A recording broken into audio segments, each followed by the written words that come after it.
स्वागत, वंदन, अभिनंदन। कैसे हैं आप लोग? आशा करता हूं कि बहुत बढ़िया होंगे। सर्वप्रथम सभी को, जितने भी लोग वीडियो देख रहे हो, सभी को दीपावली की बहुत बहुत शुभकामनाएं। आज की वीडियो में काफी कुछ स्पेशल हम डिस्कस करने वाले हैं, क्योंकि ये मेरा पूरा निचोड़ रहेगा। अभी तक मोर देन 3000 पोर्टफोलियो हमने डिजाइन किया है और हमारे जितने भी ग्रुप में काफी लोग हैं, लगभग 10 से ज्यादा लोगों ने 1 CR का जो एक पहला लेवल होता है अचीव किया है। अब वो पहले लेवल में ना उन्होंने कौन कौन से फंड को प्राथमिकता दी है, कौन कौन से ETF को प्राथमिकता दी है, उसके बारे में डिस्कस करने वाले हैं। तो कंप्लीट सिनेरियो होने वाला है। बहुत सारे चीजें लोग पूछ रहे थे सर मुहूर्त ट्रेडिंग के बारे में कि मुहूर्त ट्रेडिंग इतना स्पेशल क्यों है, और पिछले 10 साल का इतिहास अगर देखा जाए मुहूर्त ट्रेडिंग का तो क्या कुछ स्पेशल हुआ है, क्या इस दिन हमें ट्रेडिंग वगैरह या हमें इन्वेस्टमेंट करना चाहिए, इसके बारे में बात करेंगे। और लास्ट में एक इंपॉर्टेंट टिप आपको देने वाला हूं, खासकर आपके इन्वेस्टमेंट रिलेटेड, कि आप अगर वैसा फॉलो करोगे लॉन्ग टर्म के लिए तो सर हमेशा खुश रहोगे। बहुत इंपॉर्टेंट वीडियो होने वाला, मिस मत करना। सबसे पहले देखो यार, इंपॉर्टेंट चीजें हैं ना, कुछ म्यूचुअल फंड समझ लो, क्योंकि अब ऐसे मौके पे जब बाजार थोड़े बहुत रिएक्ट कर रहा है, ट्रम्प साहब अपना नाटक लगातार कर रहे हैं, तो एक मौका मिल जाता है कि चलो ठीक है, कुछ म्यूचुअल फंड के बारे में बात कर लेते हैं। अगर आपने इन्वेस्टमेंट किया है, चेकआउट कर सकते हो कि आपने कौन कौन से फंड लिए हैं। मैंने small cap, mid cap, flexi cap category के फंड, क्योंकि मैक्सिमम बहुत सारे जो अपने क्लाइंट्स हैं उनको मैं रेगुलरली यही फंड्स बताता हूं, और बेस्ड ऑन दैट बहुत सारे रिटर्न्स हमें मिले हैं। हालांकि काफी लॉन्ग इन्वेस्टिंग का भी सिनेरियो में रहा है, लेकिन सबसे पहले आप इसे समझो। कुछ इंपॉर्टेंट स्मॉल कैप फंड्स के बारे में आप देख सकते हो कि क्या आपके पोर्टफोलियो में ये सारे फंड्स मेंशन, एक बार चेकआउट करना। और अगर है तो प्लीज कमेंट सेक्शन में मेंशन करना कि आप लोग के पास इसमें से कौन से फंड में इन्वेस्ट कर रहे हो और कितना रिटर्न दे रहा है। देखो, स्मॉल कैप के बारे में क्लियर है, बहुत इंपॉर्टेंट डिस्क्लेमर है। अगर आप मार्केट में रहना चाहते हो मोर देन 5 इयर्स, सर तभी स्मॉल कैप लेना। और स्मॉल कैप आपको लॉन्ग टर्म में ना बढ़िया आपको ना रिवॉर्ड भी देगा। देखो 5 साल इसके साथ अगर बिताओगे तो रिवॉर्ड तो देना तय है, मोर देन 15-16, इनफैक्ट 20% का भी आपको रिवॉर्ड दे सकता है। स्मॉल कैप का इतिहास है यार, ये मनी कंट्रोल के साइट पे चले जाना, investing.com पे चले जाना, वहां डिटेल आपको मिल जाएगा। लेकिन मैंने ना कुछ निचोड़ निकाले हैं, क्योंकि मैंने काफी लोगों को बहुत सारे फंड्स सजेस्ट किया है, और मेरे जो 10 क्लाइंट हैं लगभग 1 CR का जिन्होंने लेवल टच किया है, खासकर म्यूचुअल फंड में, उनके माध्यम से बहुत ऐसे फंड जिन्होंने बहुत अच्छा रिटर्न दिए हैं। नोट कर सकते हो इसमें सारे फंड। सबसे पहले Nippon India small cap funds, SBI small cap fund हो गया, कोटक स्मॉल कैप फंड्स के बारे में देख सकते हो, Canara Robeco small cap funds. इस फंड ने पिछले अगर देखा जाए साल भर में 5 से 6% का रिटर्न दिया है। लेकिन इस फंड में अगर लॉन्ग टर्म की बात करें, होल्डिंग्स की बात करें, बहुत सारे अच्छे स्टॉक्स हैं जिसमें लगातार आप देख सकते हो। एडलवेसिस का स्मॉल कैप फंड, जी हां, ये फंड अगर देखा जाए, इस फंड ने बढ़िया शानदार रिटर्न्स दिए हैं as compared to Canara Robeco small cap funds. एक फंड में डेफिनेटली भूल गया हूं, जी हां, वो है बंधन। काफी लोग बोल रहे होंगे संदीप भाई बंधन आपने भूल गए। जी हां, बंधन में भूल गया था। जी हां, बंधन स्मॉल कैप फंड्स को भी आप डेफिनेटली टारगेट में ले सकते हो।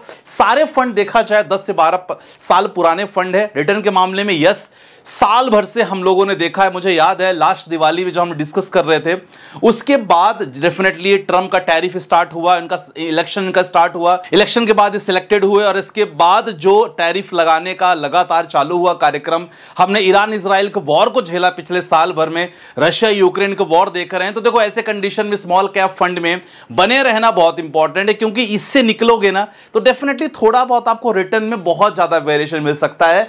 तो आप इसको जरूर रखो। वीडियो को लास्ट में आपको बताऊंगा कितना आपको रखना बहुत इंपॉर्टेंट है। ये आप देख सकते हो एक्सिस स्मॉल कैप, चेकआउट करना क्या आपके पास इसमें से स्मॉल कैप फंड्स है। जी हां, कुछ मिड कैप फंड से मैंने सेलेक्ट किए हैं, जो मैं लगातार बहुत सारे अपने क्लाइंट्स को जब भी म्यूचुअल फंड पोर्टफोलियो डिजाइन करता हूं तो डेफिनेटली मैं बताता हूं। खासकर axis mid cap, Nippon India mid cap funds, Motilal Oswal का मिड कैप फंड्स, जी हां, HDFC का मिड कैप फंड्स। हालांकि मिड कैप फंड्स के बारे में बहुत अच्छा नजरिया यह है कि बाजार की हालचाल कैसे भी हो, ये आपका साथ हमेशा निभाते हैं। मतलब पिछले साल 2 साल से मिड कैप फंड, जितने लोग के पास मिड कैप फंड्स हैं, बढ़िया रिटर्न दे दिए हैं। तो मिड कैप फंड्स को जरूर रखो। आज ही बहुत लोग जब भेजते हो पोर्टफोलियो तो उसमें मिड कैप फंड्स मिसिंग रहता है, तो गाइस जरूर चेकआउट कर लेना। SBI का Magna mid cap fund, quant mid cap fund. ठीक है, चलो आई होप, और मुझे बताना मिड कैप में आपने से कौन सेलेक्ट रखा है। चलो, फ्लेक्सी कैप फंड्स बहुत इंपॉर्टेंट है, खासकर अगर आपने पोर्टफोलियो शॉर्ट टर्म के लिए भी क्यों ना रखा हो, खासकर 4-5 सालों के लिए, 6-7 सालों के लिए फ्लेक्सी कैप फंड जरूर ऐड रखो। 2-3 फ्लेक्सी कैप मेरी नजर में है जो मैंने नोट किया है। Parag Parikh flexi cap funds, HDFC का flexi cap funds, GM flexi cap, Quant flexi cap. Example, अगर आपने निवेश करना चाहते हो, जस्ट एग्जांपल बता रहा हूं, अगर मान लो 10,000 का प्लान कर रहे हो, अगर आपका 10 इयर्स का प्लान है, मोर देन 10 इयर्स का, कोशिश करो, देखो टारगेट आपका होना चाहिए 50% आपने स्मॉल कैप किया है, ठीक है, कोशिश करो आप, बाकी 30% आप फ्लेक्सी कैप फंड रख सकते हो, बाकी 20% आप चाहो तो मिड कैप फंड रख। ये मेरा व्यू है यार, ऐसा नहीं कि आप करो, ये मैं करता हूं, ऐसी मेरा टारगेट है। मैं इंडेक्स फंड में बहुत कम करता हूं, देखा जाए लार्ज कैप फंड से बहुत कम करता हूं, मेरा ये व्यू रहता है, थोड़ा सा रिस्की इन्वेस्टर में हूं तो मेरा ये व्यू रहता है। तो आप इस हिसाब से अपना पोर्टफोलियो लगातार कर सकते हो। कोई डाउट होता है तो हमारे साथ जुड़ सकते हो, पोर्टफोलियो के लिए डिस्क्रिप्शन पे नंबर है। अभी थोड़ा सा ऑफर भी चल रहा हो तो हो सकता है कुछ सीट्स बची हो, देख लेना आप लोग, ठीक है। तो ये म्यूचुअल फंड्स के बारे में। चलो, कुछ ETF के बारे में जरूर आपसे बात करना चाहूंगा। रिसेंटली लगातार फ्लो चल रहा था गोल्ड और सिल्वर ETF को लेकर, तो काफी लोग थोड़ा डर भी गए हैं। तो मैं लगातार आप लोग को पिछले 3-4 दिनों से, कल मैंने रील भी डाली थी, खासकर गोल्ड ETF में अगर आप निवेश कर रहे हो तो खासकर गोल्ड ETF में मैं आपसे हमेशा लोगों से कहता हूं कि भाई 10% to 20% खासकर ऐसे गोल्ड हो गया, सिल्वर हो गया, ऐसे ETF में निवेश करो। अब जहां काफी देखा जाए त्योहार थोड़े से लगभग ऑलमोस्ट खत्म होने वाले हैं और ऐसे में काफी प्रॉफिट बुकिंग हो सकती है, तो गोल्ड में आप चाहो तो प्रॉफिट बुकिंग कर सकते हो 50 to 60%। मुझे लग रहा है सिल्वर को लेके तो सिल्वर में 70 to 80% बुक कर सकते हो। देखो आपकी राय है, ऐसा मैं सोचता हूं कि अगर मैं ऐसा होता डेफिनेटली मैं करता। तो गोल्ड और सिल्वर को लेके मेरा ये नजरिया है, और खासकर गोल्ड में यार 10 से 20%, इससे ज्यादा आपको टोटल एसेट्स में ज्यादा निवेश करना ही नहीं चाहिए अगर आप ETF में कर रहे हो तो। नंबर 1 पे अगर ETF की बात करता हूं तो निफ्टी 50 इसमें निपॉन क्या जाते हैं, ये प्लान कर सकते हो। ICC प्रूडेंशियल भारत 22 ETF, इस ETF में ही प्लान कर सकते हो। रही बात गोल्ड ETF की, तो सर 10 से 20% आप गोल्ड ETF में प्लान कर सकते हो। ये सारा आपका इन्वेस्टमेंट नजरिया है और यही लोग काफी लंबे समय से कर रहे हो, ठीक है। तो ये चीज इंपॉर्टेंट हो गया है म्यूचुअल फंड ETF को लेके। अब बहुत लोग परेशान हैं मुहूर्त ट्रेडिंग को लेकर, क्योंकि कल बाजार आपको मौका देगा। मुहूर्त ट्रेडिंग में थोड़ा सा 1 घंटे के लिए बाजार ओपन होगा, टाइमिंग वगैरह मैं डाल दूंगा टेलीग्राम पे। लेकिन इंपॉर्टेंट ये है ना, मुहूर्त ट्रेडिंग का अगर पता है, लोगों के मन में ये रहता है कि यार मुहूर्त ट्रेडिंग में कुछ धमाल हो जाएगा, यहां मैं निवेश करूंगा पैसा हो जाएगा, ऐसा कुछ नहीं होता। एक परंपरा है जो लगभग देखा जाए तो पिछले 25-30 सालों से लगातार चली आ रही है कि आप इस दिन थोड़ा बहुत अगर पैसे लगाते हो तो शुभ माना जाता है। तो आप अपने अनुसार जो भी आपको लगता है कि ये मेरा स्टॉक है, फंडामेंटल अच्छा स्टॉक है ना, mid cap large cap category के स्टॉक है, मैं उसमें निवेश करना चाहूं, बिल्कुल कर सकते हो। लेकिन इस उम्मीद से नहीं कि मैं इसमें डालूंगा पैसा बहुत अच्छा हो जाएगा, मेरा ग्रो हो जाएगा, ऐसा बिल्कुल उम्मीद मत करना। अगर आप देखा जाए पिछले 10 साल का मार्केट, मैं आपको रिकॉर्ड बता देता हूं, गैप अप के साथ ओपनिंग होती है, कुछ देर मार्केट कंसोलिडेट हो जाता है, लेकिन जिस तरह अभी ग्लोबल सिनेरियो चल रहा है तो हो सकता है कि मार्केट वापस गैप अप के बाद वापस मार्केट थोड़ा सा फॉल हो जाए। तो ये जरूर चेकआउट कर सकते हो। उस दिन ट्रेडिंग खासकर मैं अवॉइड करने के लिए बोलूंगा, हालांकि बहुत बड़े बड़े ट्रेडर्स करते हैं, लेकिन लॉन्ग पोजीशन बिल्कुल मत करना, होल्डिंग बिल्कुल मत रखना कि पता चला आपने रख लिया, एक्सपायरी है कुछ दिन बाद सेंसेक्स की, आपने सेंसेक्स में कर लिया, होल्ड करके रखे हो नाइट, भरोसा नहीं कुछ भी। रिसेंटली ट्रम्प के माध्यम से आपको इंफॉर्मेशन क्या मिली कि भाई जब तक भारत रशिया से ऑयल खरीदेगा टैरिफ लगातार लगेगा। तो ऐसी खबर बाजार को थोड़ा सा पेन देती है, बाजार को अनसर्टेनिटी देती है, स्टेबिलिटी नहीं देती। थोड़ा ध्यान रखना है चीजों को। तो अब ट्रेडिंग या तो अवॉइड करना यार, 2 दिन का तो ब्रेक है, इसके बाद वैसे भी आप आ जाओगे, तो ट्रेडिंग अवॉइड करना, बाकी आप रिस्क ले सकते हो अकॉर्डिंग। बाकी इन्वेस्टिंग ध्यान रख लेना, इन्वेस्टिंग आपको लार्ज है मैंने बता दिया, लार्ज एंड मिड कैप में, और मैं यही कहूंगा इंट्राडे से थोड़ा सा बचना इस हिसाब से। बाकी मुहूर्त अगर आपको रखना है छोटे मोटे मिड कैप या स्मॉल कैप स्टॉक से कर सकते हो। क्लियर है?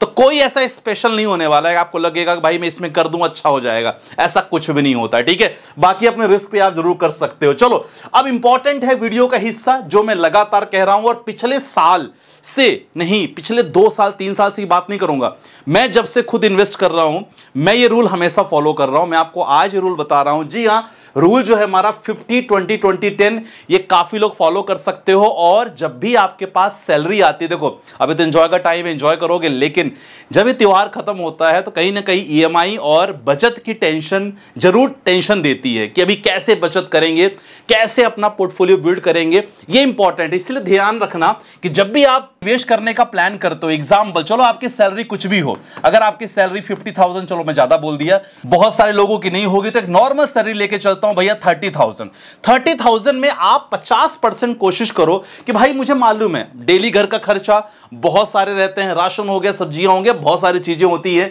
तो सर उसमें आपका खर्चा हो जाएगा, कोई बात नहीं। बाकी का जो 20% होता है, डेफिनेटली आपके मन में होगा कि भाई हम नेक्स्ट दिवाली में ये करेंगे, रक्षाबंधन में ये करेंगे, तो वो आप 20% अलग से बचा के रख सकते हो, या अपने अकाउंट में या मैडम के अकाउंट में, कहीं भी कर सकते हो। 20% वो करो, बाकी 20% भाई लाइफ एंजॉय करना बहुत जरूरी है। मैं ये नहीं कहता केवल बचत करते रहो, केवल एसआईपी करते हो, ऐसा मेरा कोई इंटेंशन नहीं है, आपकी मर्जी है, ठीक है। तो बाकी 20% पैसे का एंजॉय करो। और सर 10%, मैं क्या कह रहा हूं, केवल 10% आपको इन्वेस्ट करना है। मतलब अगर 30,000 भी है ना, तो सर केवल 3,000 आपको इन्वेस्ट करना है। इसको सेव करने के लिए मैं नहीं बोलूंगा, तो आप समझ रहे हो, काफी लोग तो इससे ज्यादा करते हैं, बहुत अच्छा काम कर रहे हो, लेकिन जो लोग नहीं कर पाते हैं सर, उनके लिए मैं यही कहूंगा केवल 10% इन्वेस्टिंग करो और आप देख लेना जिंदगी बदल जाएगी आपकी। सच बता रहा हूं, आपको लगता है कि यार कुछ नहीं होता, बहुत कुछ हो जाता है। आप स्टार्ट कर दो आज से और नेक्स्ट दिवाली तक आप अपने में चेंजेस देखना, चेंजेस आ जाएगा, ये मैं आपसे प्रॉमिस करता हूं। तो आप ध्यान रखना, ये रूल फॉलो करो। और यस, कोई डाउट हो डिस्क्रिप्शन पे नंबर है, हमसे कनेक्ट हो सकते हो। आई होप आपको समझ में आया होगा, और जितना मैंने पोर्टफोलियो बनाया है उसके हिसाब से मैंने आप लोगों से शेयर किया कौन कौन से फंड आप रख सकते हो। बाकी बस आज की वीडियो में इतना ही। अपना ध्यान रखिएगा, दिवाली की अगेन बहुत बहुत शुभकामनाएं, खूब खुश रहिए, एंजॉय करिए, भगवान आपको सब कुछ दे जो आप विश करते हो, मेहनत करते रहो, दूसरों से कंपेयर मत करो अपने आप को, आपकी जर्नी आपके खुद के साथ है। हमेशा कंपटीशन अपने आप से करो कि भाई मैंने लास्ट दिवाली क्या पाया, इस दिवाली क्या पाया और मैंने क्या नया किया। डोंट वरी अबाउट अदर्स यार, दो कहते रहेंगे, आप अपने आप से अपने काम रखो और अपने हिसाब से अपना खुश रहो, ठीक है। चलो मिलते हैं शुरू के साथ, अपना ध्यान रखिएगा, बाय बाय, टेक केयर, जय हिंद गाइस।